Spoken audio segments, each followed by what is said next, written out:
महाराष्ट्रात मान्सून दाखल झाला असला तरी संपूर्ण राज्यात सक्रिय होण्यासाठी आणखीन वाट पाहावी लागण्याची शक्यता आहे। सध्या राज्यातील विविध भागात वादळी वाऱ्यांसह हलक्या ते मध्यम स्वरूपाच्या पावसाच्या सरी कोसळत आहेत। कोकण ते विदर्भ 25 जिल्ह्यांना वादळी वाऱ्याचा येलो अलर्ट जारी करण्यात आलाय। कोकण विभागातील काही जिल्ह्यांना येलो अलर्ट जारी करण्यात आलाय।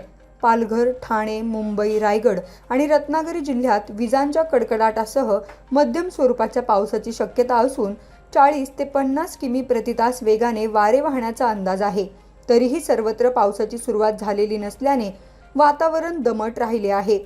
मध्य महाराष्ट्रात सक्रिय हवामान प्रणालीमुळे उष्ण आणि दमट वातावरणासह मेघगर्जना, वादळी वारे आणि पावसाची शक्यता कायम आहे। मान्सून सोलापूरपर्यंत पोहोचला असून येत्या आठवड्यात काही भागात वादळी पावसाचा इशारा देण्यात आलाय। तसेच पुण्यासह सांगली, सातारा आणि कोल्हापूर जिल्ह्यांना देखील येलो अलर्ट दिले आहे। उत्तर महाराष्ट्रातील काही भागात तापमानात किंचित घट झाली असून वातावरण दमट असेल। काही ठिकाणी मेघगर्जनेसह पावसाची शक्यता असली तरी अनेक भागांना कोरडे हवामान कायम राहण्याचा अंदाज आहे। नाशिक आणि अहिल्यानगर जिल्ह्यांना देखील येलो अलर्ट जारी करण्यात आला आहे। मान्सून अरबी समुद्रातील काही भागांमध्ये तसंच तळ कोकणातील सिंधुदुर्ग आणि रत्नागिरी येथे आणि दक्षिण मध्य महाराष्ट्रातील काही जिल्ह्यांमध्ये, ज्यामध्ये सातारा, सांगली, सोलापूर आणि कोल्हापूर या जिल्ह्यांमध्ये आलेला आहे।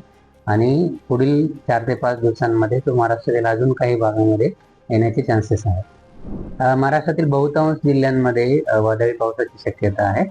आणि ज्यावेळी मान्सून ट्रान्झिशन असतं, ज्यावेळी आपण उन्हाळ्यातून पावसाळ्यामध्ये जातो, अशा परिस्थितीमध्ये ऊन तर असतं आणि त्याचबरोबर जर आर्द्रतेचं प्रमाण वाढलं तर वादळी पाऊस होण्याचे चान्सेस असतात। विजेच्या कडकडाटासह पाऊस पडतो, काही ठिकाणी वारे सुद्धा जास्त गतीने वाहतात। तर अशी जी परिस्थिती, हा जो पाऊस पडतोय बऱ्याच ठिकाणी महाराष्ट्रातील, हा वादळी पाऊस आहे किंवा पूर्व मोसमी पाऊस आहे। हा नैऋत्य मान्सून पाऊस नाही आहे। त्यामुळे आपण तळ कोकणापर्यंत किंवा दक्षिण मध्य महाराष्ट्रामध्ये जो पाऊस आलेला आहे तो मान्सूनचा आहे आणि इतर ठिकाणी जो पाऊस पडतोय तो वादळी पाऊस आहे किंवा पूर्व मोसमी पाऊस आहे असं आपण म्हणू शकतो। येलो अलर्ट बऱ्याच ठिकाणी येणाऱ्या 3 दिवसांसाठी दिला गेलेला आहे। तो वादळी पावसासाठी आहे। आणि मान्सून, जसं मी सांगितलं की मान्सून दाखल होण्यासाठी अजून 4 ते 5 दिवस लागतो। उशिरा दाखल होतं तर ऍक्च्युली राज्य सरकारकडनं जे काही गाईडलाईन्स दिल्या जात आहेत की किंवा कृषी विभागाकडनं ज्या काही गाईडलाईन्स दिल्या जातात की पेरणी कधी करायला पाहिजे किंवा मग ओलावा किती पाहिजे, त्यानंतर पेरणी करू शकतो आणि किती दिवस थांबलं पाहिजे, त्या सगळं माझ्या मते कृषी विभागाकडनं येणाऱ्या ज्या गाईडलाईन्स आहेत त्याच्याकडे लक्ष देणं गरजेचं आहे। सुपर एलिनो, तसं बघितलं सुपर एलिनो असं काही हे नाही आहे, टर्मिनॉलॉजी नाही आहे। एल निनोचे 3 भागांमध्ये हे केलं जातं। त्याची तीव्रता जी आहे ती वीक, मॉडरेट किंवा स्ट्रॉंग एल निनो असं म्हटलं जातं। तर सध्या एल निनो डेव्हलप होतोय पॅसिफिक समुद्रामध्ये किंवा प्रशांत महासागरामध्ये आणि जुलैपर्यंत तो पूर्णपणे सक्रिय होण्याचे चान्सेस आहे। आणि त्यावेळेची जी परिस्थिती असेल त्यानुसार आपल्याला मान्सूनवर तो किती इम्पॅक्ट करेल ते कळेल। पण नक्कीच यावर्षी एल निनो म्हणजे सक्रिय होण्याचे चान्सेस जास्त आहेत आणि त्यामुळे आपल्याकडे पाऊस कमी पडू शकतो।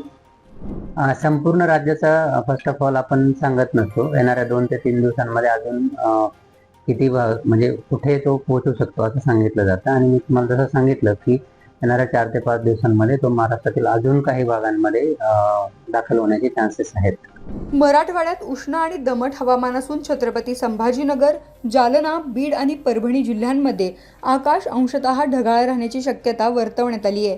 काही ठिकाणी विजांच्या गडगडाटासह वादळी पाऊस पडू शकतो। वाऱ्याचा वेग 30 ते 40 किमी प्रति तास राहण्याचा अंदाज आहे।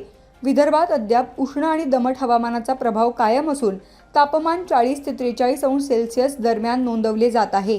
काही ठिकाणी मेघगर्जनेसह हलक्या पावसाचा अंदाज असून 40 ते 50 किमी प्रति तास वेगाने वारे वाहण्याची शक्यता आहे। राज्यात मान्सूनची प्रगती सुरू असली तरी सर्वत्र त्याचे आगमन अद्याप झालेले नाही। 15 जूनपर्यंत व्यापक आणि समाधानकारक पावसाची शक्यता कमी असल्याचे हवामान विभागाने स्पष्ट केले आहे। त्यामुळे शेतकऱ्यांनी पेरणीची घाई करू नये असे आवाहनही करण्यात आले आहे। शगुफ्ता शेख, लोकमत.com, पुणे।